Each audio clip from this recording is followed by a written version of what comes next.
मैं सरस्वती शुक्ला। आज आप लोग को विज्ञान क्लास 9 का कार्य और ऊर्जा पाठ से मैं आप लोग को कार्य की इकाई और जूल और अर्क में संबंध क्या है वो समझाऊंगी। ठीक है, तो पहले हम जानते हैं कि कार्य की इकाई क्या होती है। तो कार्य मैंने आपको पिछली वीडियो में बताया था, कार्य होता है बल गुणे विस्थापन। कार्य मतलब होता है बल गुणे विस्थापन। कार्य बराबर बल गुणे विस्थापन। ओके, मतलब W is equals to F into s, right. अभी हमको SI प्रणाली में पहले जानना है, फिर CGS प्रणाली में जानना है कि कार्य की इकाई क्या होती है। तो SI प्रणाली में जो कार्य की इकाई होती है वो जानने के लिए पहले हमें पता होना चाहिए कि SI प्रणाली में बल की क्या इकाई होती है।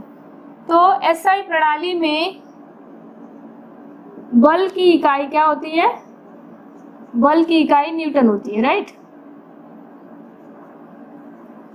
जो होती है न्यूटन होती है। ओके, और विस्थापन की इकाई होती है, विस्थापन की इकाई जो होती है मीटर होती है, जो हमने पहले चैप्टर में पढ़ा था, राइट। विस्थापन की इकाई मीटर होती है। ओके, तो कार्य की इकाई क्या हो जाएगी? तो कार्य की इकाई हो जाएगी न्यूटन। इसको हम इंग्लिश में भी लिख सकते हैं, newton metre, right. Newton metre, या तो आप ऐसा भी लिख सकते हो इसके सिंबल में न्यूटन मीटर। और न्यूटन मीटर को हम जूल भी कहते हैं। इसे क्या कहा जाता है? जूल भी कहा जाता है।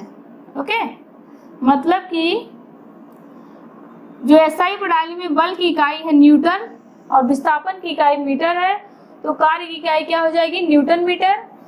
इसे हम NM या इसे हम जूल भी कहते हैं। ओके, अब हमको जानना है कि 1 जूल क्या होता है, 1 जूल क्या होगा।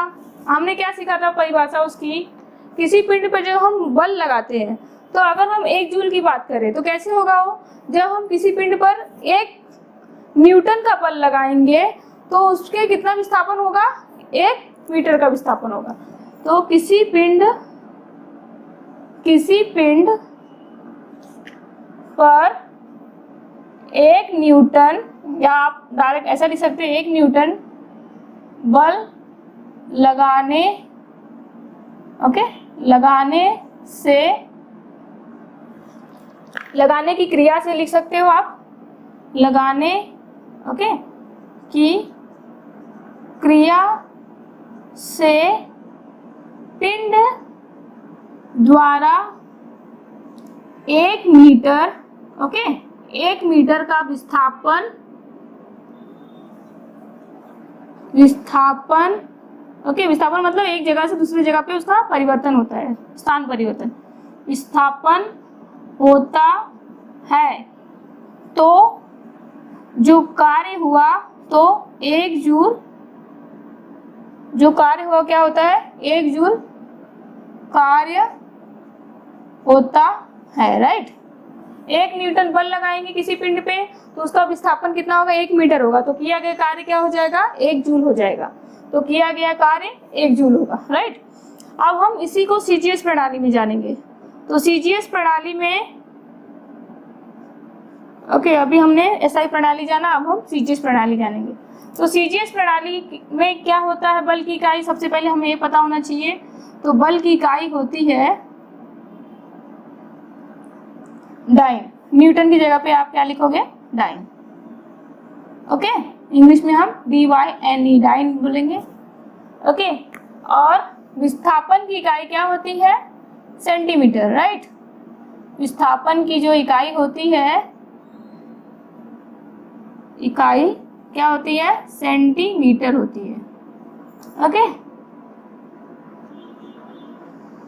सेंटीमीटर। ओके, तो कार्य की इकाई क्या हो जाएगी? कार्य की इकाई हो जाएगी डाइन सेंटीमीटर। ओके, और हम लिख सकते हैं dyne centimetre, right, dyne centimetre. Okay, इसे हम अर्ग भी कहते हैं। क्या कहते हैं? अर्ग। इसे अर्ग भी कहा जाता है, इसे अर्ग भी कहा जाता है। वेरी इंपॉर्टेंट है, इसे आप ध्यान में रखिए, इसे अर्ग भी कहा जाता है। ओके, तो ये इकाइयां हैं, इसे याद करना बहुत ही जरूरी है और बहुत ही इंपॉर्टेंट है। तो हम जानते हैं कि एक, अभी तक हमने एक जूल जाना था, अब हम जानेंगे कि एक अर्ग कार्य कितना होता है। एक अर्ग जो कार्य होता है कैसे होगा? यदि हम किसी पिंड पर एक डाइन बल लगाएंगे और उसका विस्थापन 1 सेंटीमीटर होगा तो किया गया कार्य क्या होगा? एक अर्ग होगा, राइट। यदि किसी पिंड पर एक डाइन बल लगाने पर उस पिंड का 1 सेंटीमीटर विस्थापन होता है तो किया गया कार्य क्या हो जाएगा? किया गया कार्य एक अर्ग बोल सकते हो आप, या तो आप बोल सकते हो 1 डाइन सेंटीमीटर होगा, राइट। ओके, यहाँ तक आपको समझ में आ गया। अब हमें क्या जानना है कि अर्ग और जूल में क्या रिलेशन है, संबंध क्या है। सो हम बहुत ही इंपॉर्टेंट है, तो हम जानेंगे जूल तथा अर्ग में संबंध। Okay, it is very important, joule तथा अर्ग में संबंध।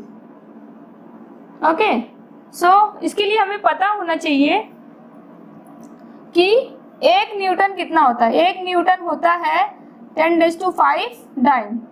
ओके, 1 न्यूटन बराबर होता है 10⁵ डाइन। ओके, और 1 मीटर क्या होता है? 1 मीटर जो होता है वो होता है 10⁵ सेंटीमीटर, राइट। अब आपको इतना पता है तो हम लिखेंगे 1 जूल क्या होता है बताओ? 1 जूल होता है 1 न्यूटन गुणे 1 मीटर, राइट। 1 न्यूटन गुणे 1 मीटर, और हमें पता है कि 1 न्यूटन बराबर कितना होता है? 10⁵ डाइन होता है, राइट। गुणे 1 मीटर कितना होता है?